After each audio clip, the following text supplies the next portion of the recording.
Bienvenidos amigos de Lecturas a Blanco y Negro una vez más a la lectura de un maravilloso cuento de Clarice Lispector, quien me llegó recomendado por una lectora amiga, Janet, a quien envío un saludo, y este cuento se titula Amor. Un poco cansada, con las compras deformando la nueva bolsa de malla, Ana subió al tranvía, depositó la bolsa sobre las rodillas y el tranvía comenzó a andar. Entonces se recostó en el banco en busca de comodidad, con un suspiro casi de satisfacción. Los hijos de Ana eran buenos, algo verdadero y jugoso. Crecían, se bañaban, exigían, malcriados, por momentos cada vez más completos. La cocina era espaciosa, el fogón estaba descompuesto y hacía explosiones. El calor era tan fuerte en el departamento que estaban pagando de a poco, pero el viento golpeando las cortinas que ella misma había cortado recordaba que si quería podían jugarse la frente mirando el calmo horizonte. Lo mismo que un labrador. Ella había plantado las simientes que tenía en la mano, no las otras, sino esas mismas, y los árboles crecerían. Crecía su rápida conversación con el cobrador de la luz, crecía el agua llenando la pileta, crecían sus hijos, crecía la mesa con comidas, el marido llegando con los diarios y sonriendo de hambre, el canto importuno de las sirvientas del edificio. Ana prestaba a todo, tranquilamente, su mano pequeña y fuerte, su corriente de vida. Cierta hora de la tarde era la más peligrosa. A cierta hora de la tarde los árboles que ella había plantado se reían de ella. Cuando ya no precisaba más de su fuerza, se inquietaba. Sin embargo, se sentía más sólida que nunca. Su cuerpo había engrosado un poco y había que ver la forma en que cortaba blusas para los chicos, con la gran tijera restallando sobre el género. Todo su deseo vagamente artístico hacía mucho que se había encaminado a transformar los días bien realizados y hermosos. Con el tiempo, su gusto por lo decorativo se había desarrollado suplantando su íntimo desorden. Parecía haber descubierto que todo era susceptible de perfeccionamiento, que a cada cosa se prestaría una apariencia armoniosa. La vida podría ser hecha por la mano del hombre. En el fondo, Ana siempre había tenido necesidad de sentir la raíz firme de las cosas, y eso le había dado un hogar sorprendentemente. Por caminos torcidos había venido a caer en un destino de mujer con la sorpresa de caber en él como si ella lo hubiera inventado. El hombre con el que se había casado era un hombre de verdad, los hijos que habían tenido eran hijos de verdad.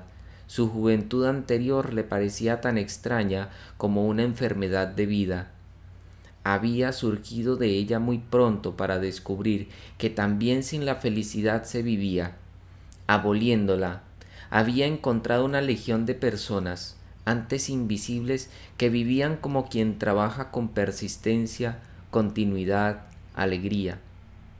Lo que le había sucedido a Ana antes de tener su hogar ya estaba para siempre fuera de su alcance. Era una exaltación perturbada la que tantas veces había confundido con una insoportable felicidad. A cambio de eso, había creado algo al fin comprensible, una vida de adulto. Así lo había querido ella y así lo había escogido. Su precaución se reducía a cuidarse en la hora peligrosa de la tarde, cuando la casa estaba vacía y sin necesitar ya de ella, el sol alto y cada miembro de la familia distribuido en sus ocupaciones. Mirando los muebles limpios, su corazón se apretaba un poco con espanto. Pero en su vida no había lugar para sentir ternura por su espanto. Ella lo sofocaba con la misma habilidad que le habían transmitido los trabajos de la casa.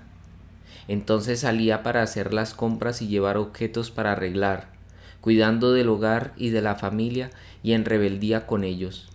Cuando volvía ya, era el final de la tarde y los niños de regreso del colegio le exigían. Así llegaba la noche con su tranquila vibración. De mañana despertaba aureolada por los tranquilos deberes. Nuevamente encontraba los muebles sucios y llenos de polvo como si regresaran arrepentidos.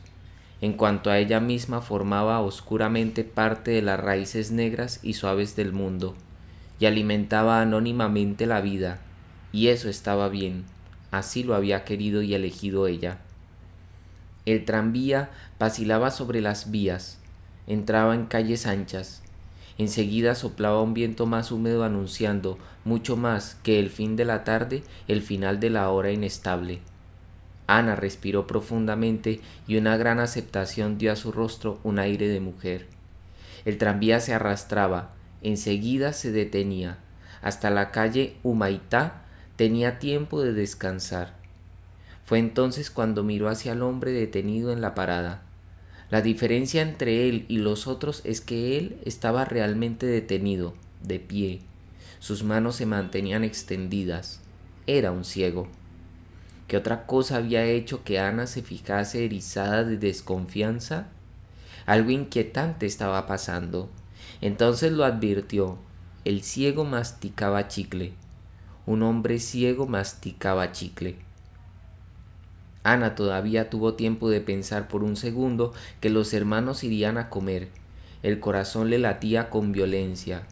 Espaciadamente, inclinada, miraba al ciego profundamente como se mira lo que no nos ve.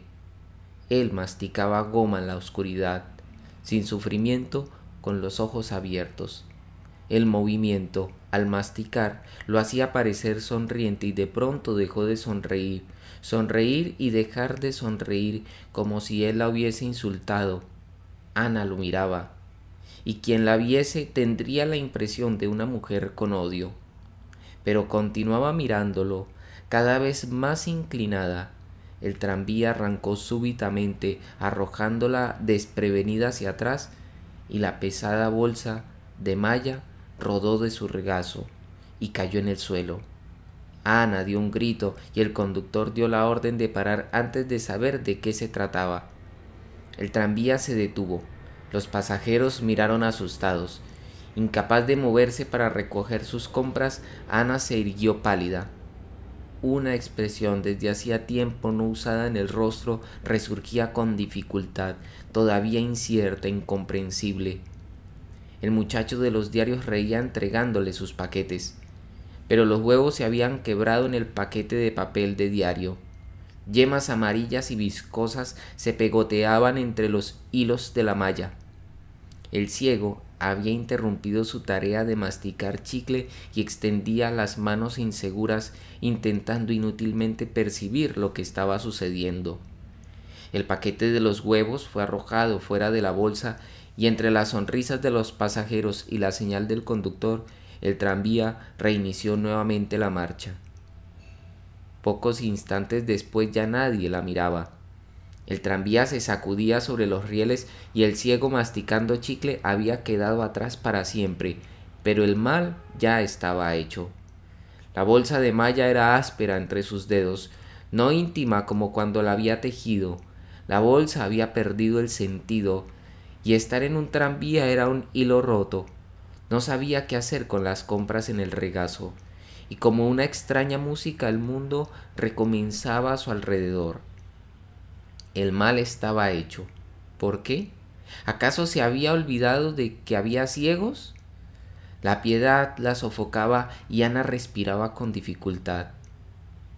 Aún las cosas que existían antes de lo sucedido ahora estaban precavidas.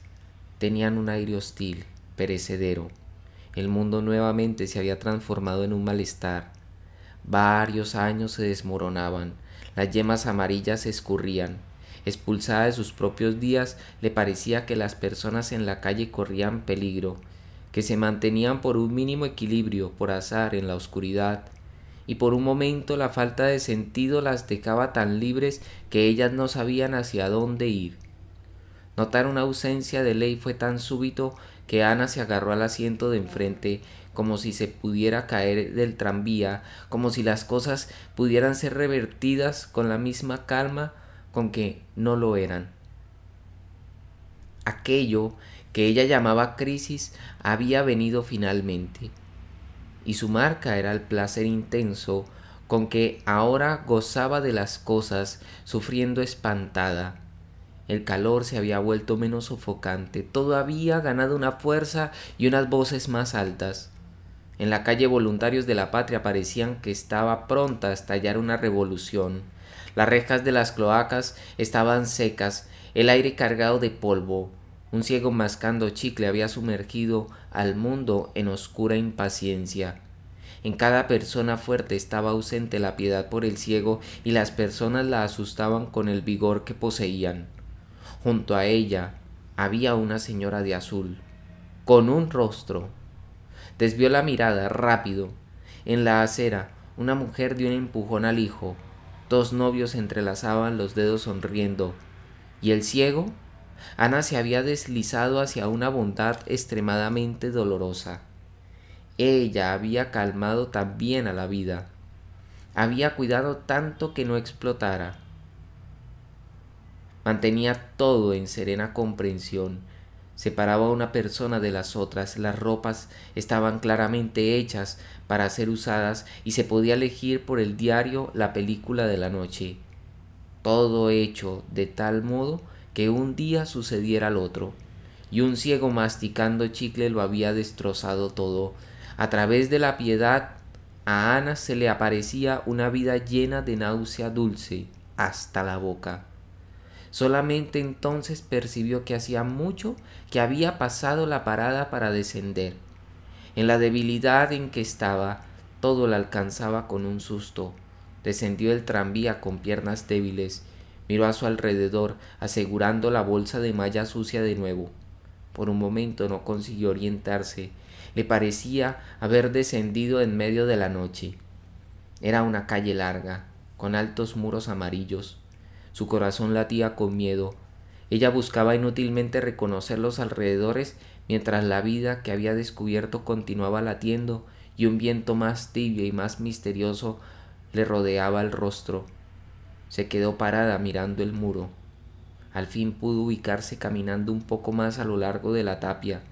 Cruzó los portones del jardín botánico. Caminaba pensadamente por la alameda central entre los cocoteros. No había nadie en el jardín.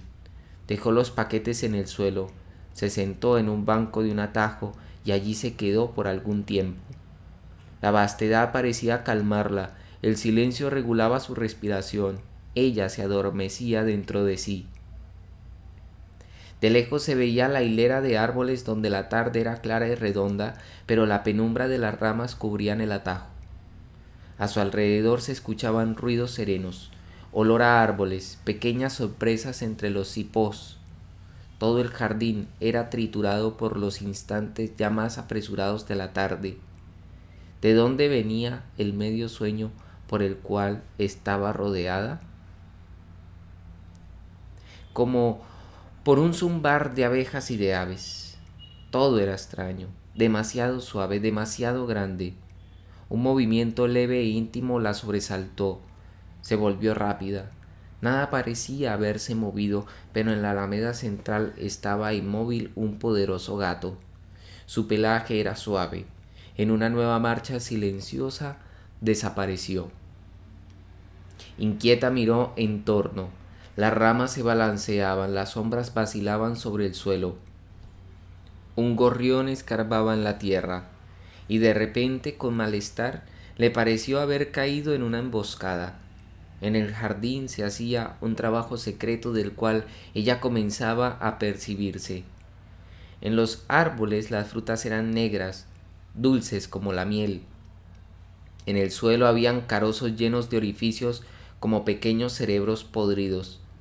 El banco estaba manchado de jugos violetas. Con suavidad intensa las aguas rumoreaban. En el tronco del árbol se pegaban las lujosas patas de una araña. La crudeza del mundo era tranquila, el asesinato era profundo, y la muerte no era aquello que pensábamos. Al mismo tiempo que imaginario, era un mundo para comerlo con los dientes, un mundo de grandes dalias y tulipanes. Los troncos eran recorridos por parásitos con hojas y el brazo era suave, apretado. Como el rechazo que precedía a una entrega, era fascinante. La mujer sentía asco y a la vez era fascinada. Los árboles estaban cargados, el mundo era tan rico que se pudría. Cuando Ana pensó que había niños y hombres grandes con hambre, la náusea le subía a la garganta como si ella estuviera grávida y abandonada. La moral del jardín era otra. Ahora que el ciego la había guiado hasta él, se estremecían los primeros pasos de un mundo brillante, sombrío, donde las victorias regias flotaban, monstruosas. Las pequeñas flores esparcidas sobre el césped no le parecían amarillas o rosadas, sino del color de un mal oro y escarlatas. La descomposición era profunda, perfumada, pero todas las pesadas cosas eran vistas por ella con la cabeza rodeada de un enjambre de insectos enviados por la vida más delicada del mundo. La brisa se insinuaba entre las flores. Ana más adivinaba que sentía su olor dulzón. El jardín era tan bonito que ella tuvo miedo del infierno. Ahora era casi de noche y todo parecía lleno. Pesado. Un esquilo pareció volar con la sombra. Bajo los pies la tierra estaba fofa.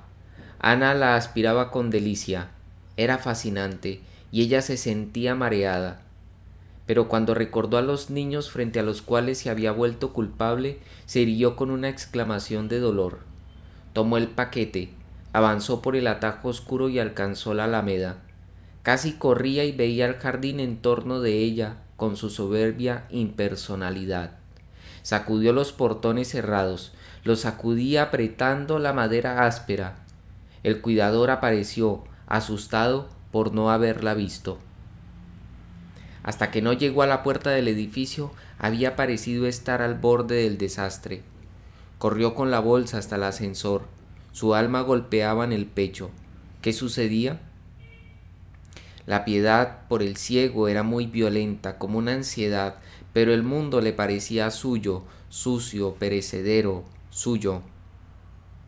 Abrió la puerta de la casa.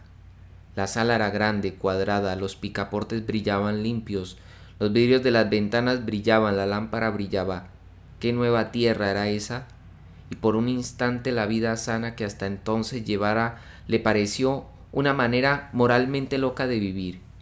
El niño que se acercó corriendo era un ser de piernas largas y rostro igual al suyo que corría y la abrazaba. Lo apretó con fuerza, con espanto. Se protegía trémula, porque la vida era peligrosa. Ella amaba al mundo, amaba cuanto había sido creado, amaba con repugnancia.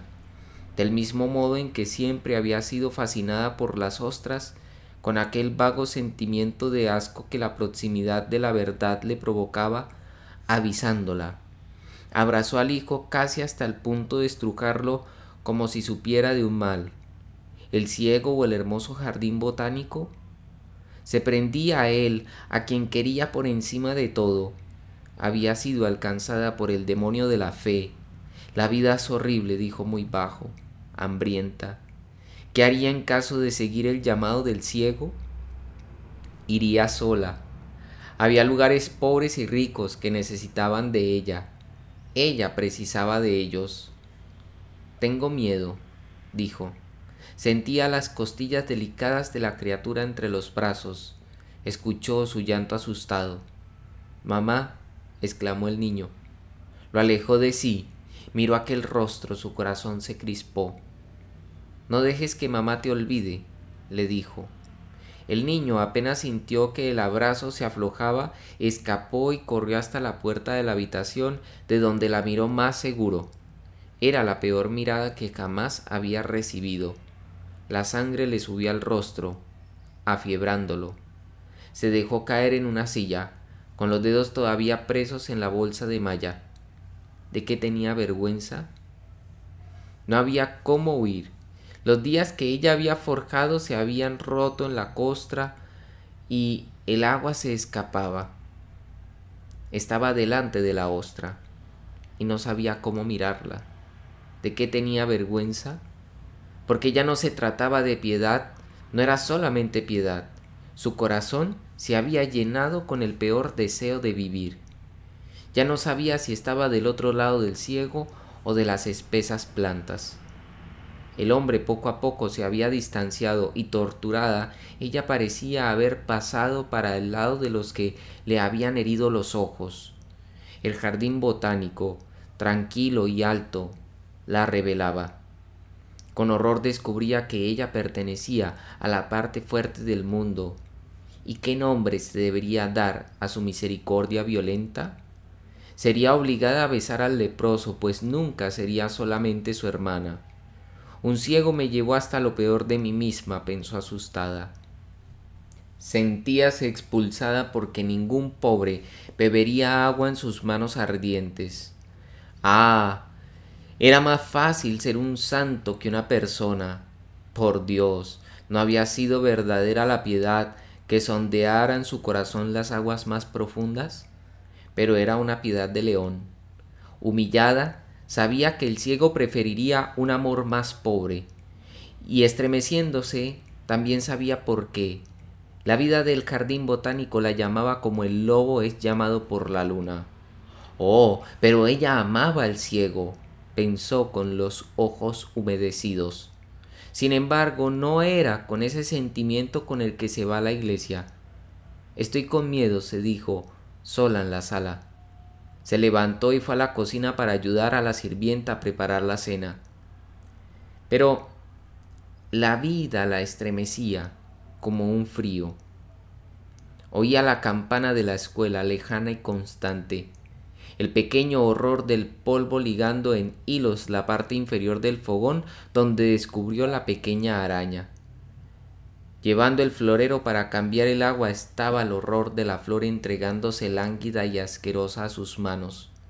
El mismo trabajo secreto se hacía allí en la cocina, cerca de la lata de basura. Aplastó con el pie a una hormiga. El pequeño asesinato de la hormiga. El pequeño cuerpo temblaba. Las gotas de agua caían en el agua inmóvil de la pileta. Los abejorros de verano. El horror de los abejorros inexpresivos. Horror, horror. Caminaba de un lado para otro en la cocina, cortando los bifés, batiendo la crema. En torno a su cabeza, en una ronda, en torno de la luz, los mosquitos de una noche cálida. Una noche en que la piedad era tan cruda como el mal amor. Entre los dos senos corría el sudor. La fe se quebrantaba. El calor del horno ardía en sus ojos. Después vino el marido, vinieron los hermanos y sus mujeres, vinieron los hijos de los hermanos. Comieron con las ventanas todas abiertas. En el 9º piso, un avión estremecía, amenazando en el calor del cielo. A pesar de haber usado pocos huevos, la comida estaba buena. También sus chicos se quedaron despiertos jugando en la alfombra con los otros. Era verano. Sería inútil obligarlos a ir a dormir.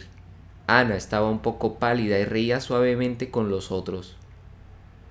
Finalmente, después de la comida, la primera brisa más fresca entró por las ventanas. Ellos rodeaban la mesa, ellos la familia. Cansados del día, felices al no disentir, bien dispuestos a no ver defectos. Se reían de todo con el corazón bondadoso y humano.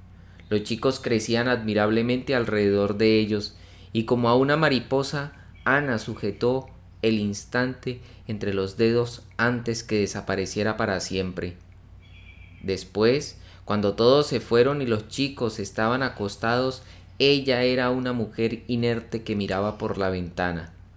La ciudad estaba adormecida y caliente, y lo que el ciego había desencadenado cabría en sus días. ¿Cuántos años le llevaría a envejecer de nuevo?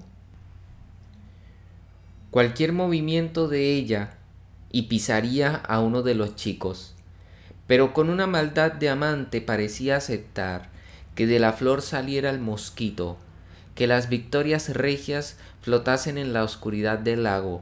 El ciego pendía entre los frutos del jardín.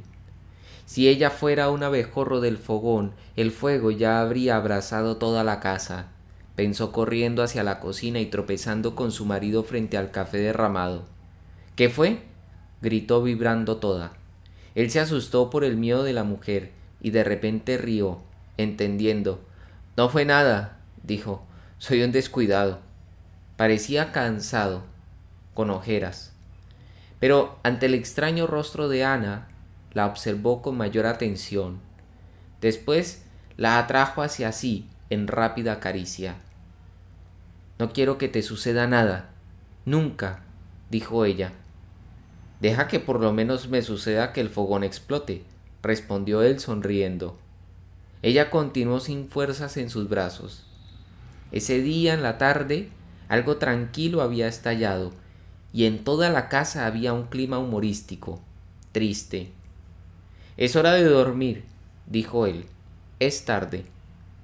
En un gesto que no era de él, pero que le pareció natural, tomó la mano de la mujer, llevándola consigo sin mirar para atrás, alejándola del peligro de vivir.